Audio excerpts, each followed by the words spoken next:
नमस्कार दोस्तों, मैं सुरेश वाधवा एक बार फिर आपके साथ अपना एक नया वीडियो सेक्शन 8 कंपनीज को लेके एनजीओ सेक्टर पर। दोस्तों, अभी आपने हाल फिलहाल में एक नई सेक्शन 8 कंपनी बनाई है, तभी मेरा ये वीडियो आप तक पहुंचा है। सेक्शन 8 कंपनी एक जो आपने बनाई है, ये सबसे most advanced, most reputed, most credible format है एनजीओ बनाने का। लेकिन इसके साथ कुछ कंप्लाइंस भी जुड़ी हैं जिसका आपको ध्यान रखना है। आज के इस वीडियो में हम डिस्कस करेंगे सेक्शन 8 कंपनी बनाने के बाद ऐसे कौन से पहले 10 कदम हैं जो आपको उठाने हैं ताकि आप अपनी कंपनी को कंप्लाइंस के साथ आगे बढ़ाएं, अपने एनजीओ को।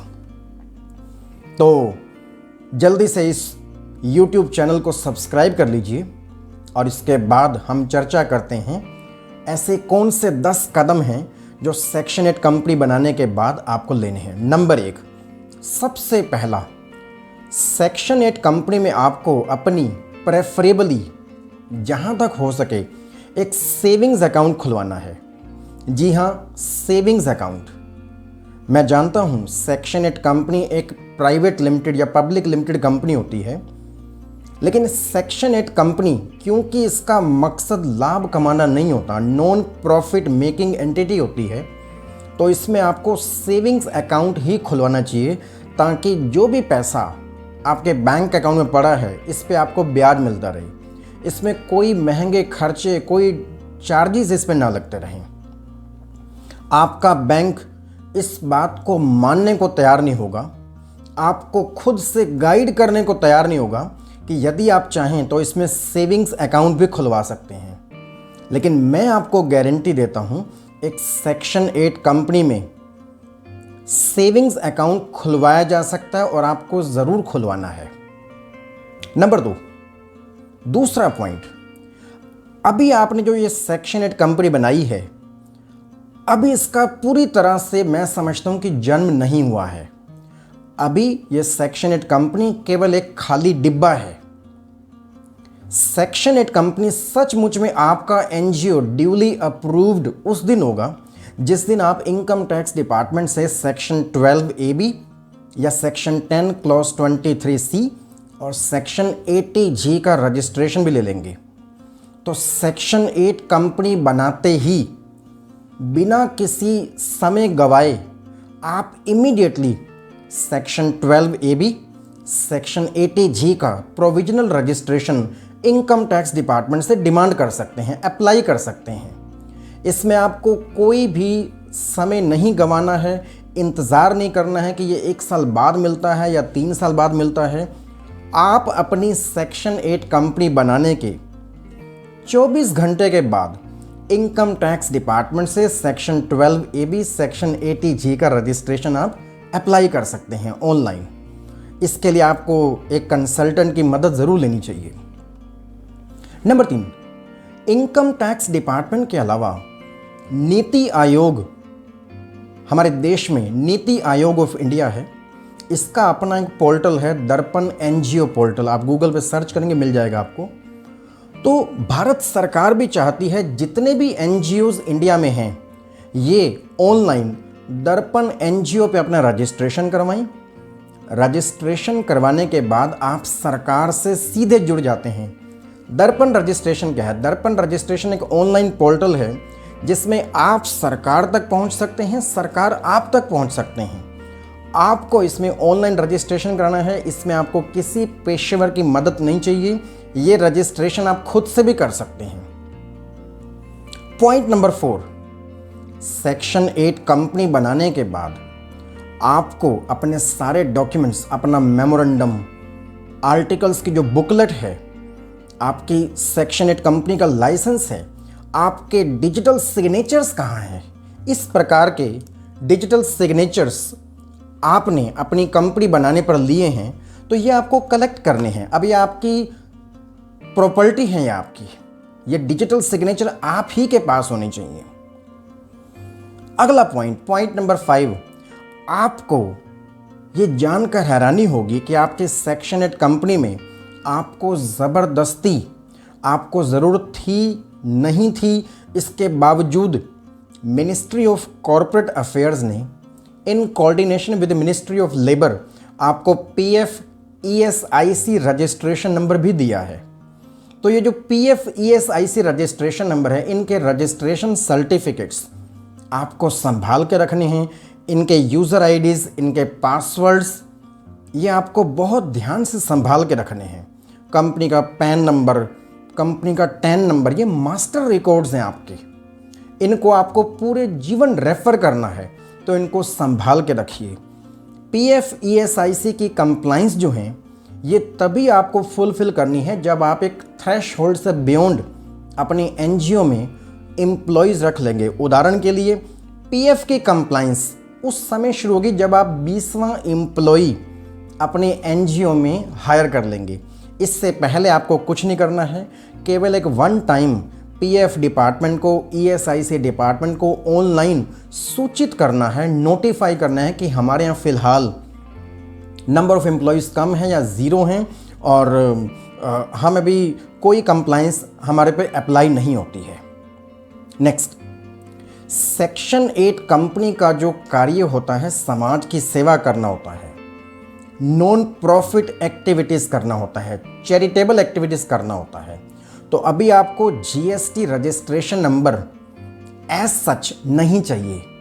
कहीं आपने कंपनी बनाते समय GST रजिस्ट्रेशन नंबर ले तो नहीं लिया है? तो यकीन मानिए आपको फिर से सोचना होगा, क्या आपकी कंपनी में GST रजिस्ट्रेशन नंबर की ज़रूरत है या नहीं है। मैं ऐसा समझता हूँ कि GST रजिस्ट्रेशन नंबर होना कहीं ना कहीं इस बात का प्रमाण है कि NGO कॉमर्शियल एक्टिविटीज़ कर रहा है, जबकि आपका ऐसा मानना है, आपका ऐसा दावा है कि हम चैरिटेबल एक्टिविटीज़ कर रहे हैं। तो GST रजिस्ट्रेशन नंबर बहुत ध्यान से सोच समझ कर लेना चाहिए। अगला पॉइंट, अभी क्या हुआ है, स्वाभाविक है, अभी आपने अपनी सेक्शन 8 कंपनी बनाते समय गूगल पर सर्च करके आपने ये अपनी कंपनी बनवाई है, जिसमें आपने कॉस्ट एफिशिएंसी का भी ध्यान रखा, कॉस्ट इफेक्टिवनेस का भी ध्यान रखा। लेकिन अब सेक्शन 8 कंपनी बन जाने के बाद अगले 30 दिन के अंदर अंदर आपको एक फर्म ऑफ चार्टर्ड अकाउंटेंट्स को अपना ऑडिटर अपॉइंट करना है और इस बात की इंटीमेशन आपको रजिस्ट्रार ऑफ कंपनीज को दे दी है।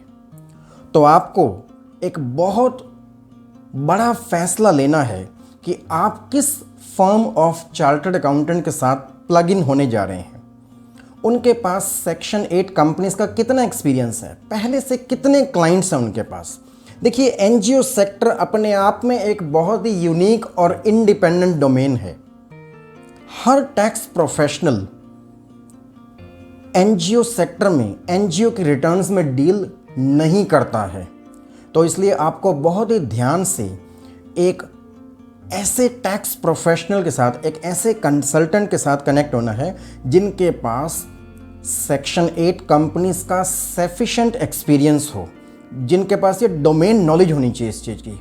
इन this today's world only domain knowledge will survive, that's the principle. Next, अगला पॉइंट नंबर 8, NGO बनाते ही हमारा ऐसा मन करता है कि दुनिया भर के सारे रजिस्ट्रेशंस हमें अभी के अभी मिल जाएं, जबकि Rome was not build in a day. अक्सर हमने देखा है हर सेक्शन 8 कंपनी, हर NGO बनते ही FCRA के रजिस्ट्रेशन के पीछे भागना शुरू कर देता है, जबकि आपको इस बात की जानकारी होनी चाहिए कि कानूनन FCRA का रजिस्ट्रेशन लेने के लिए आपको कम से कम 3 साल का इंतज़ार करना है। तो कोई जल्दबाजी ना करें, किसी भी कन्फ्यूजन में ना आए। अभी हमें चुपचाप बेबी स्टेप्स लेते हुए मेहनत करनी है और अपने NGOs में कुछ प्रोजेक्ट्स लाने हैं, इस पे काम करना है। FCRA के रजिस्ट्रेशन के बारे में अभी आपको नहीं सोचना है, अभी हम इसके लिए एलिजिबल नहीं हैं। इसी प्रकार से एक रजिस्ट्रेशन होता है CSR1 रजिस्ट्रेशन, जिसके तहत काफ़ी सारी कंपनियां हमें CSR प्रोजेक्ट्स के लिए कंसीडर कर लेंगी तो यकीन मानिए CSR1 रजिस्ट्रेशन लेने के लिए भी आपको कम से कम 3 साल का एक्सपीरियंस चाहिए ऑफ अंडरटेकिंग चैरिटेबल एक्टिविटीज़। तो अभी हमें केवल इंतज़ार करना है, अभी हमें अपने लेवल पर प्रोजेक्ट्स करने हैं। अगला पॉइंट, ये जो आपने सेक्शन 8 कंपनी बनाई है, यदि ये कंपनी शेयर्स के द्वारा लिमिटेड है तो आपको इस कंपनी में क्या करना है, बैंक अकाउंट आपने खोल लिया है, उसमें अपने अपने हिस्से की शेयर कैपिटल जमा कराइए, अपने कंसल्टेंट को नोटिफाई कीजिए, क्योंकि रजिस्ट्रार ऑफ कंपनीज के पास एक बहुत ही इम्पोर्टेंट कंप्लाइंस आपकी पूरी होनी है। फॉर्म 20A पर कमेंसमेंट ऑफ बिजनेस की डेक्लरेशन आपको फाइल करनी है। इस डेक्लरेशन को फाइल करने के लिए बैंक अकाउंट खोलना बहुत ज़रूरी है। बैंक अकाउंट खोल के उसमें शेयर कैपिटल हर एक शेयर होल्डर के द्वारा जमा कराना बेहद ज़रूरी है। आपको ये काम अपना NGO बन जाने के, अपनी सेक्शन 8 कंपनी की डेट ऑफ इनकॉर्पोरेशन से 180 दिन के अंदर अंदर ज़रूर पूरा करना है, इसे भूलना नहीं है। यदि आप इस काम को करने से चूक जाते हैं तो रजिस्ट्रार ऑफ कंपनीज आप पर आपकी कंपनी पर 50,000 रुपये की पेनल्टी लगा सकता है, और इसके अलावा कंपनी के हर एक ऑफिसर पर 1,000 रुपये पर डे के हिसाब से पेनल्टी भी लगा सकता है, जो कि मैक्सिमम 1,00,000 रुपये होगी। तो इस हमें नॉन कंप्लायंस का ज़रूर ध्यान रखना है। सेक्शन 8 कंपनी बनने के 6-8 महीने बाद हम देखते हैं कि company non compliance, defects, default से ही घिरी हुई है। तो अगर आज आप इस वीडियो को बहुत ध्यान से सुनेंगे और इसके एक एक स्टेप्स को फॉलो करेंगे तो यकीन मानिए, मैं आपको एश्योरेंस देता हूं कि आपका NGO 100% कंप्लायंस के साथ चलेगा। आखिरी में, एक NGO को चलाने के लिए आपको 2 प्रकार के लोगों की ज़रूरत है, एक यंग मिलेनियल्स और एक सीजन्ड रिटायर्ड सीनियर सिटीजन्स।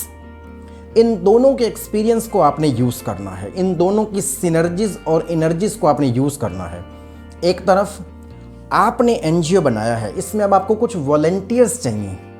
वो वॉलंटियर्स कौन हो सकते हैं? वो वॉलंटियर्स मिलेनियल्स से बेहतर वॉलंटियर्स, जिनके पास अपार एनर्जी होती है, उनको आप अपने इस NGO में एक टीम के तौर पर बनाएं, उनको अपने साथ जोड़ें। ऑन दी अदर हैंड, जो सीनियर सिटीजन्स हैं, जिनके पास समय है, अपार अनुभव है, उनको अपने साथ जोड़ें। उनके समय, उनकी ड्राफ्टिंग स्किल्स, बहुत बार देखा गया है सेक्शन 8 कंपनीज को बहुत सारे रिटायर्ड सीनियर अधिकारी भी अपना समय देने के लिए तैयार होते हैं। तो इनके एक्सपीरियंस को हमें यूज़ करना है और अपने NGO को सस्टेन कराना है।